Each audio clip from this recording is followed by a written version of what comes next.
के दरमियान यकसा तस्लीम की गई है उसकी तरफ आओ, वो ये कि अल्लाह के सिवा हम किसी की इबादत न करें और उसके साथ किसी चीज को शरीक न बनाएं, और हम में कोई किसी को अल्लाह के सिवा अपना कारसाज न समझे। फिर अगर ये लोग इस बात को न माने तो इनसे कह दो कि तुम गवाह रहो कि हम अल्लाह के फर्माबरदार हैं। ए अहले किताब, तुम इब्राहिम के बारे में क्यों झगड़ते हो?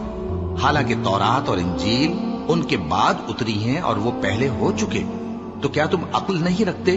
देखो, ऐसी बात में तो तुमने झगड़ा किया ही था जिसका तुम्हें कुछ इल्म था भी, मगर ऐसी बात में क्यों झगड़ते हो जिसका तुमको कुछ भी इल्म नहीं?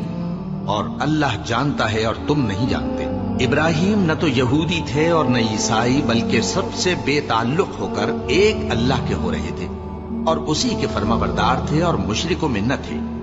इब्राहिम से ज्यादा कुर्ब रखने वाले तो वो लोग हैं जो उनकी पैरवी करते रहे।